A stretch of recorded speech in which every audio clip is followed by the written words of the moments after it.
हिन्जावदाननि जै हौवादाननि जै खुलुमबाय सोनाफोर आंनि जबानब्लग टिउसनाव थांखौ फिनखौ साबार बावबाय सय मासे जे फगवाननाय महरना सोनाफोर दामुगै एमफाय ब्लग्सखौ फराय जोबोद सेलमोन जाबाय हानायमानि इन्टारेस्टिं खालामनो सेस्था खालामोन आङो दिनै खिन्थु बारा मिनिनो ओंखाराखै सोनाफोर मा होनना बुंनो फिसालानि पेपार चेकिं दङ आरोना सोनाफोर दाखालि फरिखा होनाया तो एग्जाम होनबाथाय आरो माथोबाव अनलि फिसालाल' नङा बिमानिबो एग्जाम होनाय बायदिसो बिमा बिफाफोरनिबो एग्जाम होनाय बायदिसो ना ओमफ्राय तो दिनै चेकिं दं आरोना लेंहरदों दा नायहैनोसै तो सिगाङावनो बुंखाबाय सोरबाफोर गोदान बावनानै चेनेलखौ साबस्क्राइब खालामनां गालां लाइक कमेन्ट शेयार खालामलां आरोना तो बेजोंनो लोगोसे आं दिनैनि ब्लगआव नोंथांमोनजों मा मा शेयार खालामलांनो हायो फरायजोबोसै नायलांबानो जाबाय आरोना टाइमा होदों 9टानिफ्राय 11:30सिम तो आङो एसेयावनो एसे थाबथां थिबथां हाबाफारिफोरखौ फोजोबनानै लास्रांग्रोनोसै ओमफ्राय आङो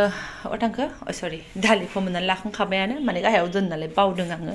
दोनखानांगौबो गाहायाव आइदै आफा इसोर गंबो हाला दांखोलदो जानायखाय ओमफ्राय ओरैहाय आङो ओंखामखौ जानथ'वाखै तो नैबेखौ एवगोन आरोना केरेला आलु नै बियो मैयानि आद्राया मोनथामजों फाजा आरो मोनसे खोथाखौ सोरनाबा स्रां खिथानो लाबावगोन बेनि सिगां ब्लगसो आं अमा बेदर संनानै जानाय होदोंमोन ना देहाया एकदम गाज्रि जादों आरोना बिमाबो फिसाबो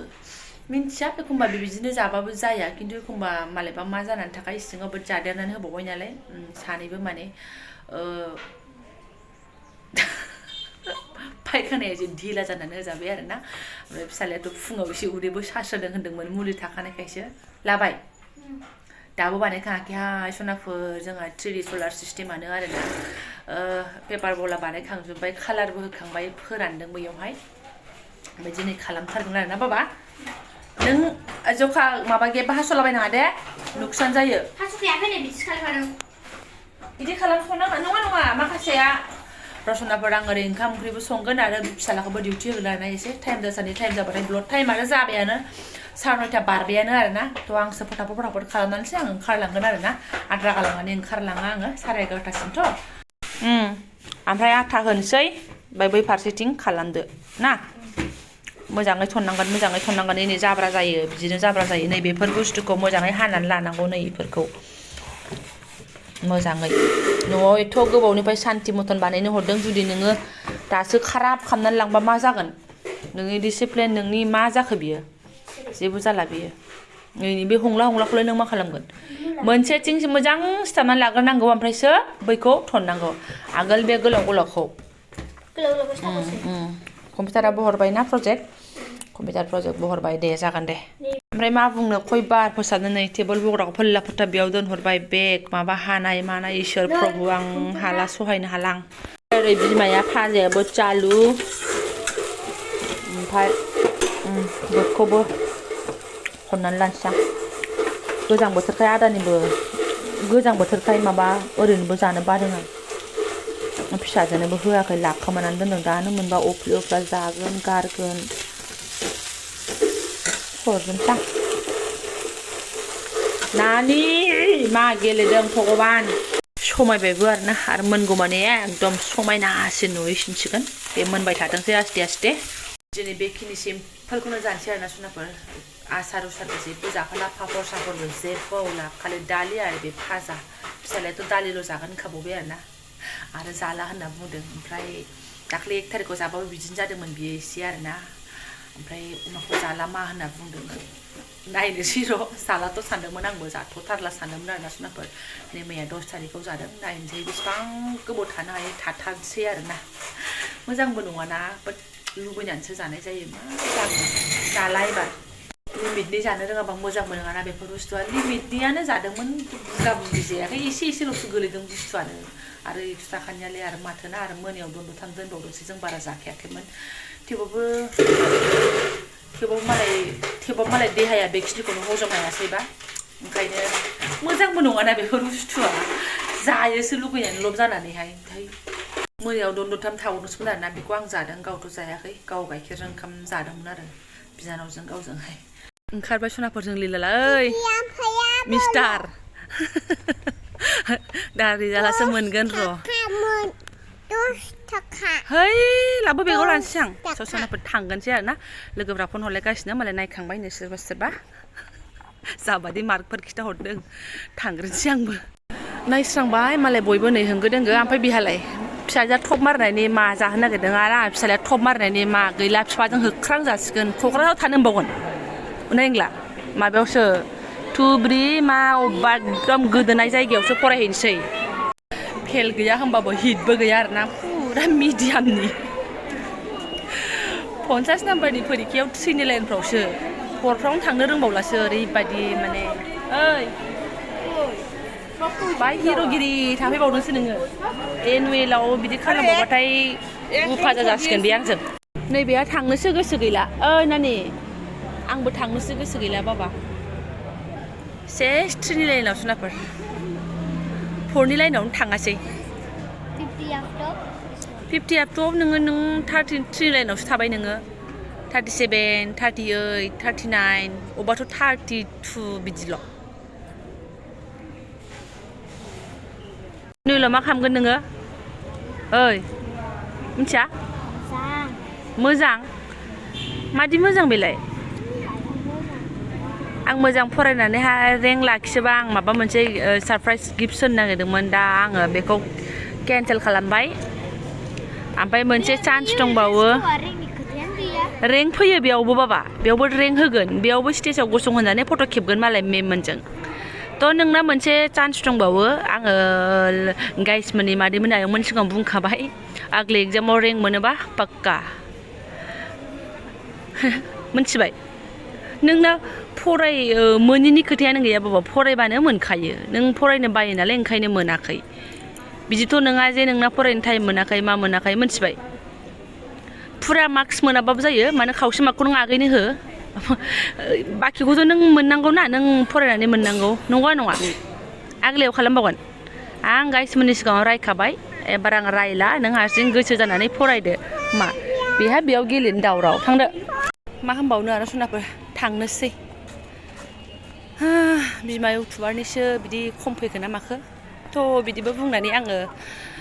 गोसोआव गाज्रि खालामला मानो होनबा बिना इउटुबारफोरनि गथ'फोरनि मार्क्सफोरखौबो नायबाय आङो गावबागाव प्रब्लेम फैदो सिदा सिदि रागाजोंनो टिमावसो फैबाय आरोना थ' आंनि खामानि नङा हाइलरि ब्लग्सनि खामानि दङ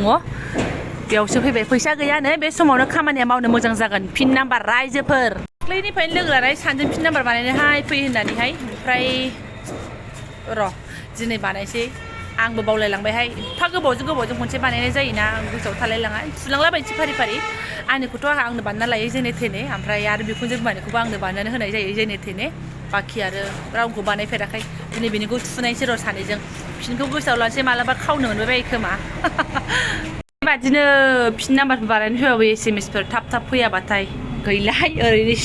ओरैनिसिम ओरै देहाय दे बानायनानैसो थांथारगोन खुनु खोथा गैया साक्सेसफुल जाबाय थिनहरबायमोन जोंनो माबाखौ वान टाइम पासवार्डखौ खिन्थु जोंनाव फैथ'वाखै ना मा होनो बिबाजै देलाय दे जेबो नङा फैगोनदां 24 घन्टा टाइम होयो दे 24 घन्टा टाइम होयो लिरनायाथ' 24 घन्टा जायो दे बानायनानै थांथारगोन खुनु खोथा गैया आं हाला बेफोर लिलालाखौ लानानै केथिन फिन बानाय फैजायोहाय सहायनो हाला हनै आरो सासेया हनै फैसायै लहैगासिनो दङ सिसि केमेरायाव जों आरो न' एन्ट्रि खालामजासिगोन ओमफ्राय गोदोनानै मोजां मोनहाय माबायाव दलदब थांनानै लायनाय बेंकआव पिन नाम्बारखौ ना मा होनो बाजै दानिया ओमफ्राय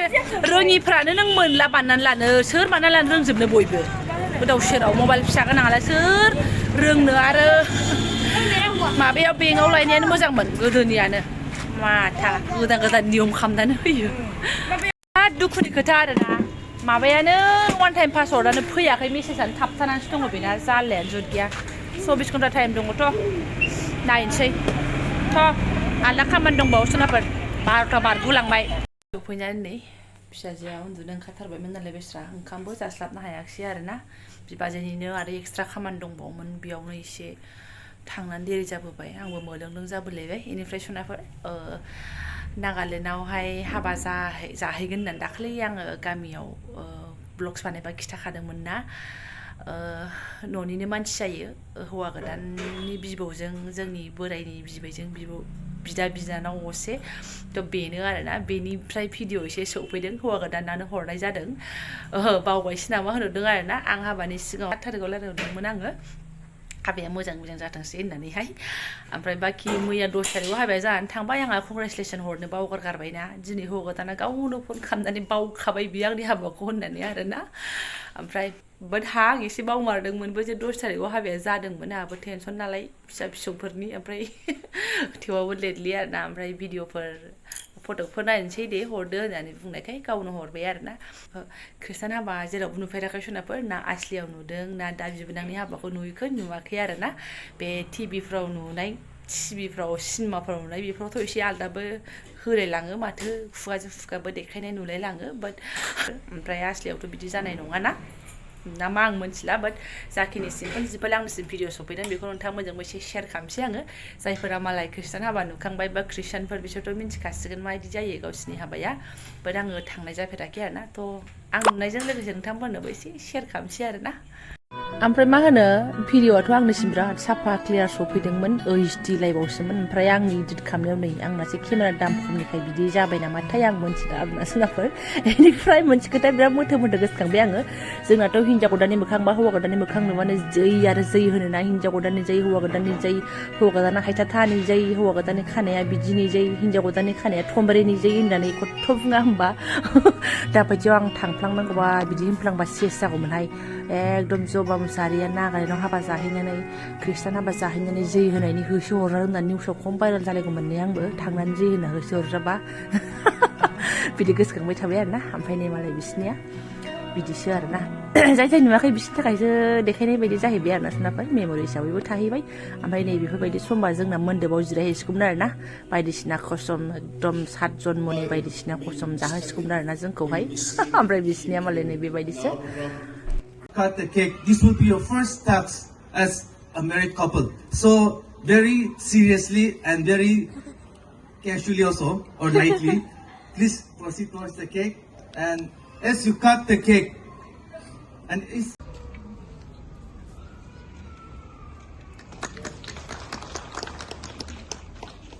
you can give more.